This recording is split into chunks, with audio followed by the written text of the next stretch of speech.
Wakil Presiden Yusuf Kala ikut mengomentari dana aspirasi yang digulirkan DPR. Berikut adalah petikan pernyataannya.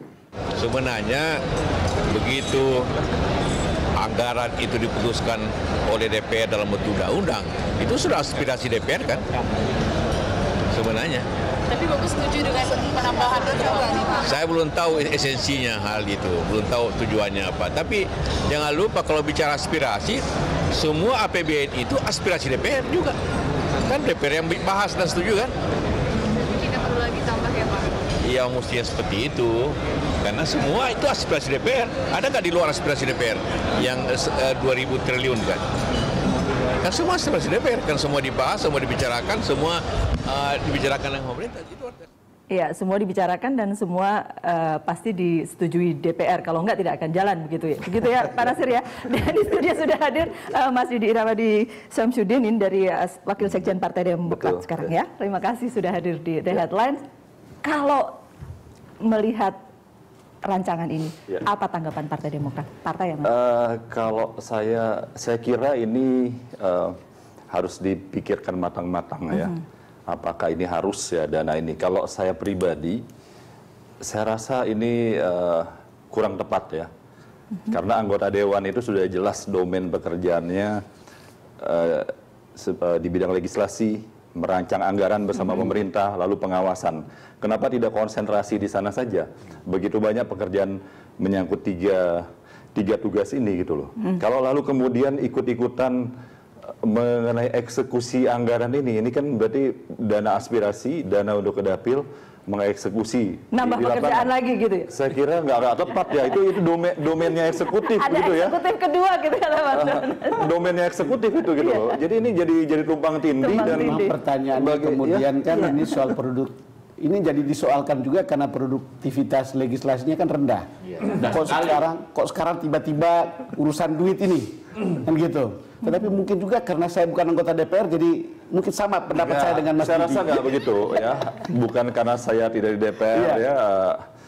Bukan demikian. Jadi begini, logikanya sederhana saja. Ketika seorang menjadi anggota dewan mewakili dapilnya, berarti dia adalah mewakili seluruh tidak jadi partisan satu partai ya. Lalu membawa anggaran ini ya, membawa anggaran ke dapil. Kalau dia mewakili partai itu pasti kan kepentingan partainya, kecenderungan kepentingan partainya. Nah, bagaimana ini mengawasi ini? Sementara di dapil yang prioritas sangat mungkin belum tentu kepentingan partai dia di sana. Dia harus menjalankan kepentingan untuk semuanya. Ibarat menjadi gubernur, menjadi bupati, menjadi presiden. Nah, ini sangat subjektif dan sangat sulit di dalam implementasinya. Jadi menurut hemat saya jangan nambah-nambah pekerjaan lah. Jadi dewan yang sudah konsentrasi masalah legislasi itu banyak sekali yang harus dibenahi. Sangat banyak sekali dan sekarang publik ini sedang menunggu-nunggu dia. Kalau saya disumpah kemarin untuk menindaklanjuti menyerap aspirasi masyarakat gitu loh. Tapi boleh ditanggapi sebentar, saya minta Mas BHM dulu baru ke Pak Nasir. Ya kalau saya sih kalau aspirasi itu menurut saya lebih baik bikin kayak Bu Risma itu loh. Bahkan Bu Risma itu kasih programnya gratis kalau mau. Tiap anggota DPR itu bisa menampung melalui teknologi IT sehingga nggak harus bolak-balik semua aspirasi itu. Kemudian dia bisa perhatiin APBN, dia ngomong dengan pemerintah, tolong ya daerah saya ini diperjuangkan, kalau enggak saya nanti di DPR bisa bilang loh saya nggak setuju dengan anggaran Anda. Itu kan udah powerful banget. Ya kemarin juga kan DPRD DKI menyampaikan kepada gubernur Basuki Purnama, dan kemudian Ahok menyetujui ya dana aspirasi dari anggota DPR DKI. Setelah mereka reses, mereka jumpa dengan masyarakat mengusulkan begini begitu, lalu dalam sidang paripurna mereka menyampaikan kepada gubernur DKI. Dan tanggapan gubernur DKI yang saya baca di media, dia setuju ya agar kemudian anggota DPR ketika turun ke daerah itu dalam tanda kutip dihargai oleh masyarakat gitu loh. Jadi ini sebenarnya bukan hal yang baru gitu loh. Jadi kalau saya lihat tadi misalnya bagaimana kita menjalankan uang itu tentu aja dengan prinsip-prinsip transparansi, akuntabilitas gitu loh. Tidak bisa kemudian yang menjalankan uangnya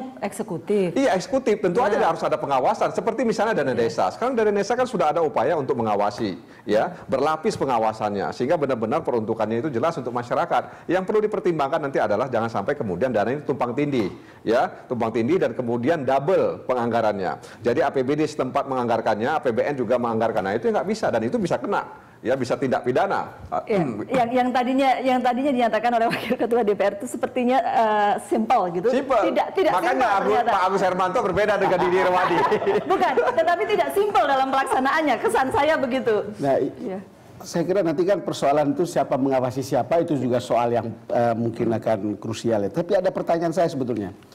Kalau begitu banyak anggota kemudian menampung aspirasi dari publik ini, saya juga berpikir soal fragmentasi yang ada di publik.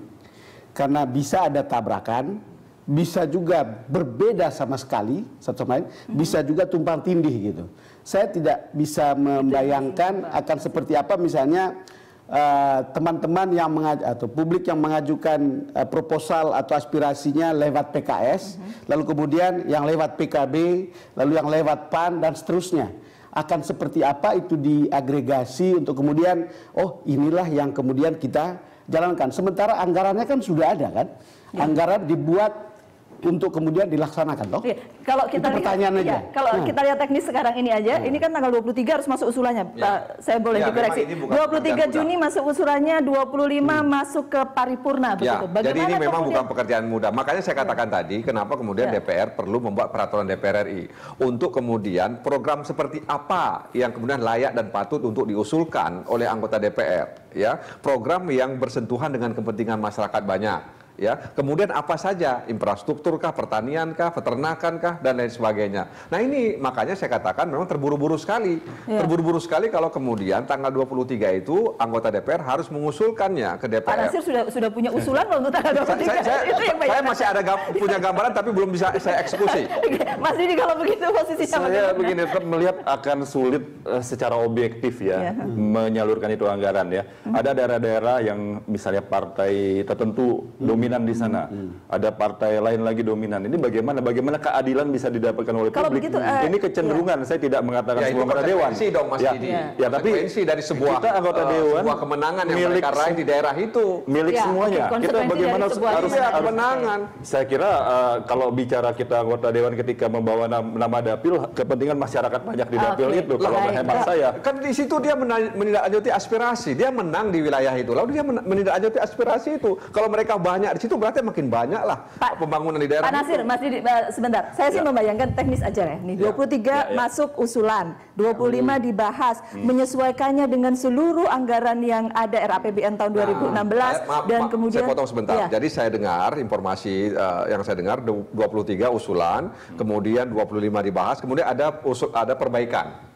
Ya, ada perbaikan. Kalau usulan-usulan itu tidak lengkap, ya usulan-usulan itu program tidak lengkap, tidak kemudian kan kita disediakan formulirnya, formnya disediakan. Kalau kemudian ini tidak lengkap, dilengkapi, dan itu bukan kemudian jaminan kemudian program itu bisa disetujui, ya. Ada mekanisme kemudian program itu disetujui atau tidak. Jadi memang sebenarnya mekanismenya apa? Nah, mekanisme itulah yang saya katakan harus ada lewat peraturan DPR RI. Dan itu belum dibuat mekanismenya. Setahu saya kemarin belum. Oke. Ya, mau diselenggarakan 2016 tapi kayaknya masih agak ruwet ya Pak Nasir ya. Ya, karena kenapa harus 23? Karena ini terkait dengan siklus anggaran. Oke. Ya. Pelaksanaannya jadi saya tidak bisa membayangkan kalau posisinya begitu ketika aturannya pun belum dan settle. Kita tahu kalau DPR bikin aturannya sendiri pasti juga tidak sederhana kan? Itu masih kira-kira gitu. Itu akan menjadi lebih lama lagi. Saya mencoba berpikir praktis ya. Memang betul makin banyak uang ke rakyat itu makin bagus kan? Kira-kira gitu ya Mas Nasir ya? Kemudian teman-teman DPR punya anggaran khusus untuk kemudian sampai ke situ juga makin bagus sebetulnya di satu sisi.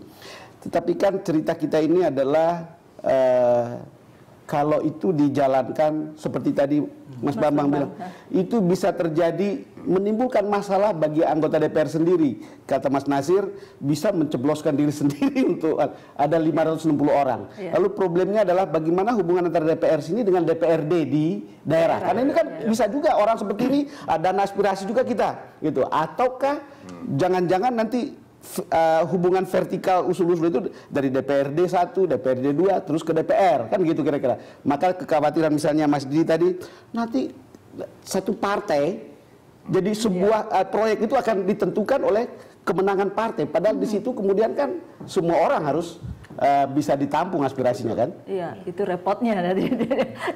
Ya, akan seperti apa peraturannya untuk bisa menjaga seperti itu? Saya juga saya tadi Ya sebenarnya Iya. selama ini kalau kita mau lihat praktek di provinsi, kabupaten, kota sudah terjadi. Ya masing-masing anggota itu mendapat dana aspirasi. Ya, itu dalam skop yang lebih kecil ya. Itu mungkin lebih mudah saya berpikir untuk yang daerah yang. Nah makanya kalau biasa kan begini ya, siklus anggaran itu ada pembicara pendahuluan. Sekarang masing-masing mitra kerja, masing-masing komisi itu mengajukan anggaran, pagu indikatif, ya, pagu indikatif kepada masing-masing komisi. Nah pandu indikatif ini nanti akan dibahas. Ya, ada yang masing-masing mitra kerja meminta tambahan anggaran karena pagu indikatif yang diberikan oleh Kementerian Keuangan ternyata tidak cukup ya untuk untuk membiayai lembaga mereka. Nah disitulah kemudian karena ini siklus awal, jadi siklus anggaran pembicara pendahuluan, ya nanti sekitar bulan Agustus, ya bulan September, itu sudah harus selesai semuanya. Makanya saya katakan tadi ini usulan awalan. Jadi usul awal pembicara pendahuluan diusulkan, nanti kemudian diperbaiki usulan itu. Jangankan yang Indonesia itu kan jauh banget, kapasitas birokrasinya juga berbeda beragam ya. Ini yang di Jakarta aja, yang paling depan mata, itu 12T dana siluman pokir itu terjadi loh. Tiba-tiba ada sekolah terima UPS yang harganya hampir 6 miliar. Sekolahnya nggak pernah minta, ya kan? Bahkan gedung aja nggak punya, harus nampung UPS yang harganya markupnya gila-gilaan. Itu di Jakarta loh. Gimana kita bisa membayangkan di daerah-daerah yang jauh, ya kan? Jadi ini sih artinya kita tidak bertanggung jawab kalau kita kasih uang 11 triliun disebar dengan cara yang kontrolnya di Jakarta aja belum bisa, apalagi di daerah-daerah gitu. Kita mungkin bisa bahas lebih detailnya sesaat lagi ya, Bapak-Bapak. Kita akan jeda dulu ya. Kami akan kembali untuk Anda setelah jeda berikut.